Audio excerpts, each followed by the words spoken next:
வணக்கம் நண்பர்களே. இந்த பொது மன்னிப்பு திட்டத்தில் ஃபைன் அடிக்கிறதுக்கு நிறைய பேர் என்ன பண்ணுறாங்க அப்படின்னா, டிசம்பர் மாதம் நவம்பர் டிசம்பரில் போகலாம் அப்படின்னு நினைக்கிறாங்க.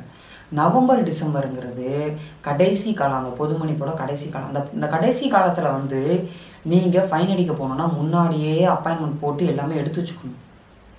அந்த டைமில் ஃப்ளைட் டிக்கெட்டோட ரேட்டு ஹையாக இருக்கும். ஸோ கண்டிப்பாக சொல்கிறேன், அந்த நவம்பர் டிசம்பர் வரைக்கும் நம்ம சம்பாதிச்சுட்டு போகலான்னு நினைக்கிறவங்களுக்கு ஒரு முன்னறிவிப்பாக அதை சொல்லிடுவேன். நீங்கள் நவம்பரில் சம்பாதிக்கிறத ஃபைன் அடித்து நம்ம ஊருக்கு வரலாம்னு நினைப்பீங்க. ஆனால் நீங்கள் உங்களோட சம்பாத்தியமே 1500 வெள்ளி வருதுன்னா அந்த 1500 நீங்கள் ஃப்ளைட் டிக்கெட் கொடுத்துட்டு தான் வருவீங்க. ஆமாம், அதான் உண்மை. இதிலே ஒரு நவம்பரோட ஃபஸ்ட்டோ இல்லை செகண்ட் வீக்கில் ஃபைன் அடிச்சிங்கன்னா ஒரு நார்மலான இதுலேயே வந்துடலாம். ஃப்ளைட் டிக்கெட் ரேட்டும் கொஞ்சம் கம்மியாக இருக்கும். நவம்பர் எண்டிங்கில் இருந்து டிசம்பரோட எண்டு வரைக்கும் கண்டிப்பாக சொல்கிறேன், ஃப்ளைட் ரேட் அதிகமாக இருக்கும். ஜனவரி 15 வரைக்கும் இருக்கும். 15ல் ஜனவரி 10 வரைக்கும் பொங்கல் வர வருதா. ஸோ அது வரைக்கும் உங்களுக்கு ஃப்ளைட் ரேட்டு அதிகமாக தான் இருக்கும்.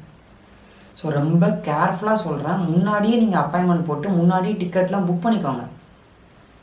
டிசம்பரோட டிக்கெட் ரேட்லாம் நீங்கள் அக்டோபரில் செக் பண்ணாலும் ஹையாக தான் இருக்கும். எல்லாமே ஒரு ப்ரீ பிளானாக முன்னாடியே நவம்பர் ஃபஸ்ட் வீக்லேயே போட்டு செகண்ட் வீக்லேயே கிளம்பி வர்ற மாதிரி பார்த்துக்கோங்க. ஃபைன் அடிக்கிறது எல்லாமே அதுதான் ரொம்ப முக்கியமானது.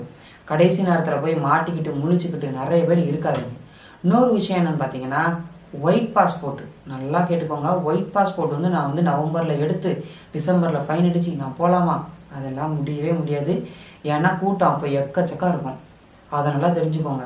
அக்டோபர்லாம் இல்லை, நீங்கள் ஆகஸ்ட்டில் நீங்கள் உங்களுக்கு ஒயிட் பாஸ்போர்ட் எடுத்தீங்கன்னா நவம்பரில் நீங்கள் ஃபைன் அடித்து ஈஸியாக வந்துடலாம். ஒயிட் பாஸ்போர்ட் கூட நிறைய பேர் எடுக்காமல் கடைசியில் எடுத்துக்கலாங்கிறீங்க.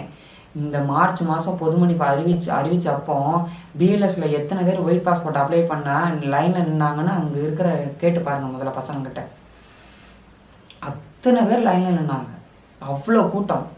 ஸோ அப்போ முதல்லையே அப்படி இருக்குன்னா கடைசியில் பொது மன்னிப்போட கடைசியில் எத்தனை பேர் அப்போ வருவாங்க. முதல்லையே ஒயிட் பாஸ்போர்ட் எடுத்துட்டிங்கன்னா அதுக்கு முன்னக்கூட்டியே அப்பாயின்மெண்ட் போட்டு டிக்கெட்டையும் போட்டு வச்சிட்டிங்கன்னா ஃபைன் அடித்து வந்துடலாம். ஸோ இதை நல்லா ஞாபகம் வச்சுக்கோங்க. ஸோ நவம்பர் டிசம்பர்னு நம்பி இருக்காதீங்க. ஒரு ப்ரீ பிளானாக முன்னாடியே யோசிச்சு வச்சுக்கோங்க. வேறு எதுவும் டவுட் இருந்தால் கீழே கமெண்ட் பண்ணுங்கள், இல்லை என்னோடய வாட்ஸ்அப் நம்பருக்கு மெசேஜ் பண்ணுங்கள். தேங்க்யூ.